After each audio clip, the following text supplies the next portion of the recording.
qui peut être toujours aussi compliqué. Donc on a cette lésion hyporéflective en arrière de la fovea. Ça ressemble à du matériel en cours de dégradation. On a cette zone hyper en autofluorescence. On fait l'angiographie à la fluorescine. J'ai plus peur de parler maintenant. Donc on voit cette diffusion en pinpoint au temps tardif de la fluorescéine. On ne voit pas de lésion très nette. Là-dessus, ça peut être un simple, ça peut être une dystrophie pseudo-vitelliforme sans néovaisseau. Ça peut ressembler à ça sans que ça nous inquiète plus que ça. Donc on fait l'OCT angio, on descend sur les couches les plus profondes et on arrive là-dessus.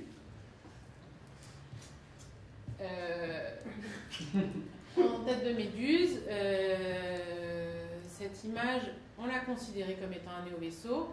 On a eu énormément de mal à savoir si c'était actif ou pas,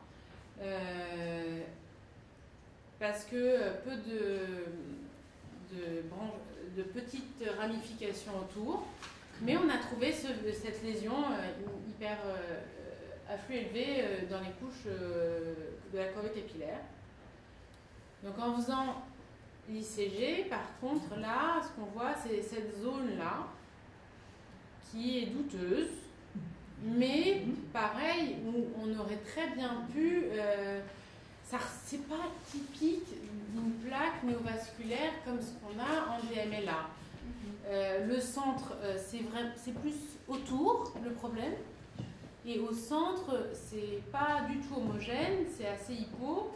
Donc, est-ce qu'on serait passé à côté? Est-ce qu'on ne serait pas passé à côté? Honnêtement, à chacun son expérience. Un très beau cas là, hein, parce que c'est vrai qu'on a une petite diffusion ici, une plaque nette. C'est vraiment une plaque et vraiment des néovaisseaux, enfin en tout cas un hypersignal qui peut évoquer des néovaisseaux. Chacun d'entre nous a un peu son vocabulaire. J'ai essayé d'interpréter ces images avec deux vocabulaires. Alors, on va prendre premier vocabulaire, image en fluorescine temps précoce, apparition de plusieurs petits points hyperfluorescents, périfovéaux apparemment, parce qu'il y a toujours le masquage par la lipofluxine au centre. Image un peu plus tardive, l'image ponctuée est de plus en plus nette, il y a des diffusions de colorants, l'image centrale est toujours masquée par le pigment xanthophile. C'est l'image que nous avions autrefois, avant d'aller plus au-delà vers l'ICG ou vers d'autres imageries. C'est des néovaisseaux occultes de petite taille, relativement limités, dans la région maculaire. Visible en autofluorescence, une zone d'altération liée probablement à la présence, là aussi, d'un peu de lipofluxine. L'image en ICG, elle, au contraire, me paraît tout à fait satisfaisante et tout à fait évocatrice. J'ai un faisceau de réseau nourricier de tronc, visible en autofluorescence, une zone d'altération liée probablement à la présence, là aussi, d'un peu de lipofluxine. L'image en ICG, elle, au contraire, me paraît tout à fait satisfaisante et tout à fait évocatrice. J'ai un faisceau de réseau nourricier de tronc, ceux qui sont directement en face de la flèche. J'étais passé l'image en OCT en géographie. Mais revenons à l'image en ICG d'abord, c'est vrai. Alors, dans l'image en ICG, que j'ai un peu de mal, au temps précoce, on a un début d'hyperfluorescence mal caractérisé, et en bas, on a, à mes yeux, non pas une plaque, car la plaque est un symptôme tout à fait particulier. En ICG, histologiquement, ça a été démontré, les aspects en plaques d'hyperfluorescence sont dus à l'altération de l'épithélium pigmentaire. Les cellules de l'épithélium pigmentaire attirent le colorant ICG et se colorent pleinement. Ce sont des images très tardives et que l'on voit seulement lorsque l'épithélium pigmentaire est altéré. Ici, il s'agit d'une image vasculaire et elle est même carrément typique. C'est une roue de bicyclette tout à fait caractéristique dans ses 2/3 supérieurs. Vous avez l'arcade périphérique anastomotique, les rayons de roue et le faisceau nourricier central. Et vous avez une demi-roue de bicyclette tout à fait caractéristique en ICG.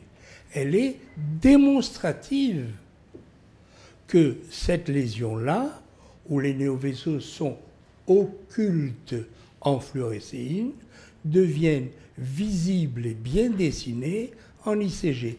Je ne parle pas de plaque. La plaque est un mauvais symptôme. La plaque est un symptôme d'altération de l'épithélium pigmentaire, n'est pas un signe vasculaire. Le signe vasculaire rempli par le colorant, c'est le réseau.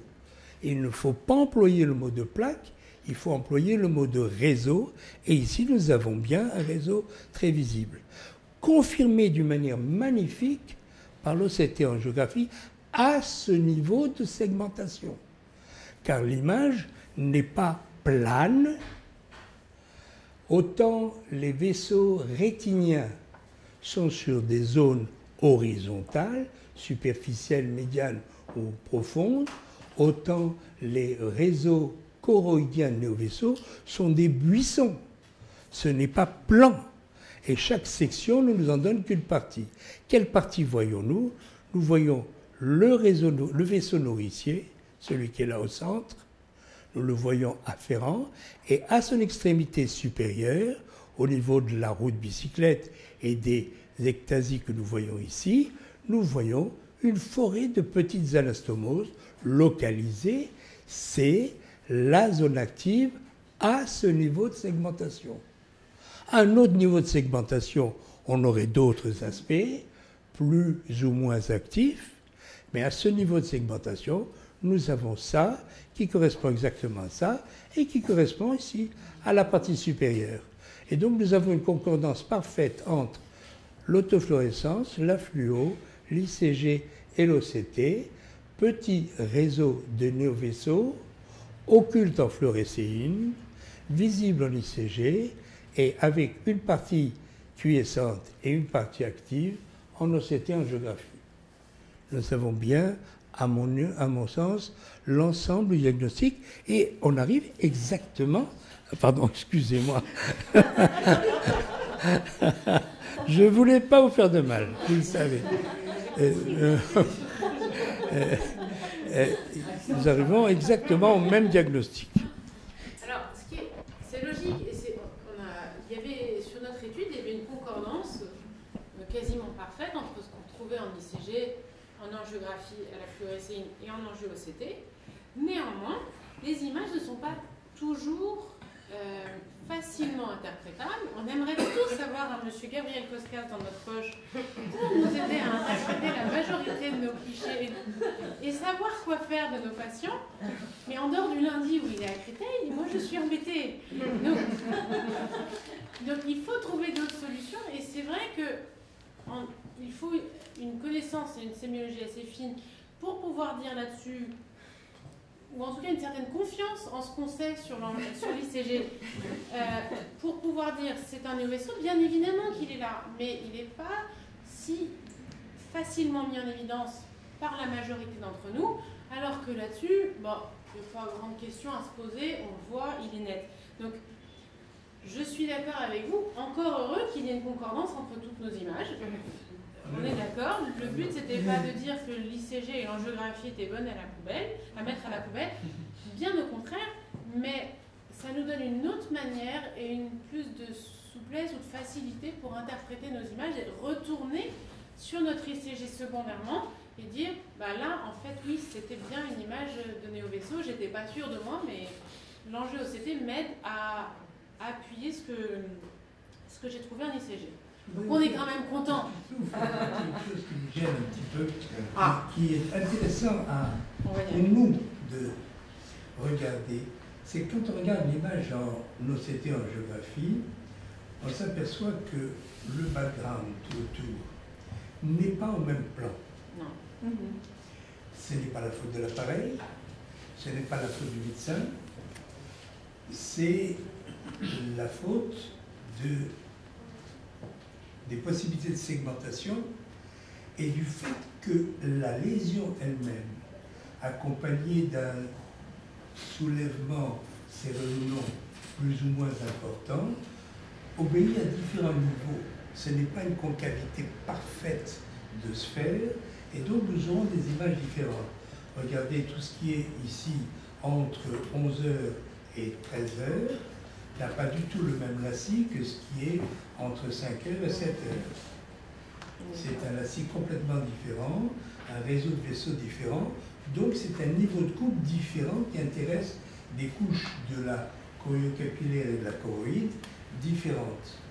Et ça nous rappelle que, ça doit nous rappeler sans cesse que ces lésions vasculaires ne sont pas dans une couche de 20 microns, mais qu'elles peuvent avoir une épaisseur beaucoup plus grande et que nous n'en prenons que des parties. Et que c'est à nous, à notre imagination, de le comprendre, de le sentir et de le refabriquer dans notre esprit, de revivre dans l'espace ce qui est le plus possible proche de la réalité et non pas la seule image telle qu'elle a été obtenue par l'appareil, j'allais dire bête et méchant, mais plutôt gentil, mais non flexible. Mais une gentille mais non flexible, ça on est tous d'accord, et je pense que c'est ce qu'a bien expliqué Florence au départ et Woody, c'est que avant d'arriver à se dire avec certitude, d'abord avant d'obtenir cette image-là, il nous a fallu un certain temps.